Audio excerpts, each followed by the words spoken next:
ಆ್ಯಪ್ಸ್ಗೆ ಸ್ವಾಗತ. ನಾವಿವತ್ತು ನಿಮ್ಮ ಕಂಪ್ಯೂಟರ್ನಲ್ಲಿ ಕಾಂಟ್ಯಾಕ್ಟ್ಸ್ನ ಸೇವ್ ಮಾಡೋದು ಹೇಗೆ ಅಂತೇಳಿ ಕಲಿಯೋಣ. ಓಕೆ, ರೈಟ್ ಕ್ಲಿಕ್ ಮಾಡಿ, ನ್ಯೂ ಕಾಂಟ್ಯಾಕ್ಟ್ ಕ್ಲಿಕ್ ಮಾಡಿ. ಓಕೆ, ಇದಕ್ಕೆ ಇನ್ಫಾರ್ಮೇಷನ್ ಮೊದಲನೇದಾಗಿ ಫಸ್ಟ್ ಸ್ಟ್ಯಾನ್ಲೆ. ಓಕೆ,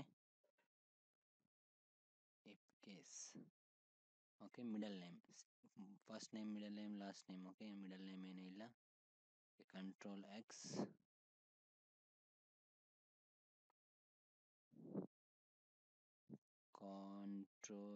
ಹೊಡೆದ್ರೆ ಕಟ್ ಅಂತ ಗೊತ್ತಲ್ವಾ, ಕಂಟ್ರೋಲ್ ವಿ. ಓಕೆ, ಮತ್ತೆ ಪರ್ಸನಲ್ ಟೈಟಲ್ ಏನಾದರೂ ಕೊಡ್ಬೋದು. Okay, manager underscore apps. Nickname ಏನಾದರೂ ಕೊಡ್ಬೋದು. ಕೇಸ್, ಮತ್ತು ನಮ್ಮ ಇಮೇಲ್ ಐ ಡಿ ಕೊಡ್ಬೋದು. Apps manager 101@gmail.com. Okay, next photo change ಮಾಡ್ಬೋದು, ಚೇಂಜ್ ಪಿಕ್ಚರ್. ಸೊ ಇಲ್ಲಿ ಡೆಸ್ಕ್ಟಾಪ್ಗೆ ಹೋಗಿ ನಮ್ಮ ಫೋಟೋ ಯಾವುದಿರುತ್ತೋ ಅದನ್ನು ಹಾಕೋಣ.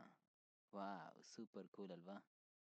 ನೆಕ್ಸ್ಟ್ ಹೋಮ್, ಸ್ಟೇಟ್ ಯಾವುದು, ಸಿಟಿ ಯಾವುದು, ಮತ್ತು work, family, notes, ಐ.ಡಿಸ್.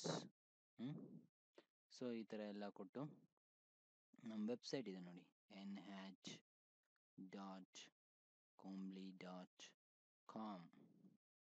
Okay, and okay ಹೊಡೆಯೋಣ. ಸೊ ನೋಡಿಲಿ, ನಮ್ಮ ಒಂದು ಕಾಂಟ್ಯಾಕ್ಟ್ ಈಗ ರೆಡಿ ಆಗಿದೆ. ಅದ್ರ ಮೇಲೆ ಕ್ಲಿಕ್ ಮಾಡೋಣ. ನೇಮ್, ಇಮೇಲ್, ನಮ್ಮ ಕಂಪ್ನಿ, ಜಾಬ್, ಫೋನ್, ವೆಬ್ಸೈಟ್.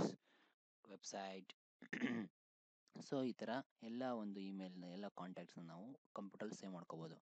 ಇದರಿಂದ ಉಪಯೋಗ ಏನಂತಂದರೆ, ನಿಮ್ಮ ಮೊಬೈಲಲ್ಲಿ ಕೆಲವೊಮ್ಮೆ ಮೊಬೈಲ್ ಕಳೆದೋಗ್ಬೋದು, ಅಥವಾ ಸಿಮ್ ಚೇಂಜ್ ಮಾಡ್ಕೋಬೋದು ನೀವು ಹೊಸದಾಗಿ, ಅಥವಾ ಇದ್ದಕ್ಕಿದ್ದಂಗೆ ಡಿಲೀಟ್ ಆಗಿಬಿಡ್ಬೋದು. ಅಂಥ ಸಂದರ್ಭದಲ್ಲಿ ನೀವು ಕಂಪ್ಯೂಟರ್ನಲ್ಲಿ ಸೇವ್ ಮಾಡ್ಕೊಂಡಿದ್ರೆ ತಕ್ಷಣ ನೀವು ಮೊಬೈಲಿಗೆ ಈಸಿಯಾಗಿ ವರ್ಗಾವಣೆ ಮಾಡ್ಕೋಬೋದು, ಅಂದರೆ ಇನ್ಫಾರ್ಮೇಷನ್ನ ರಿಟ್ರೀವ್ ಮಾಡ್ಕೋಬೋದು. ಓಕೆ, ಸೊ ಈ ಥರ ಕಾಂಟ್ಯಾಕ್ಟ್ ಸೇವ್ ಮಾಡೋದು.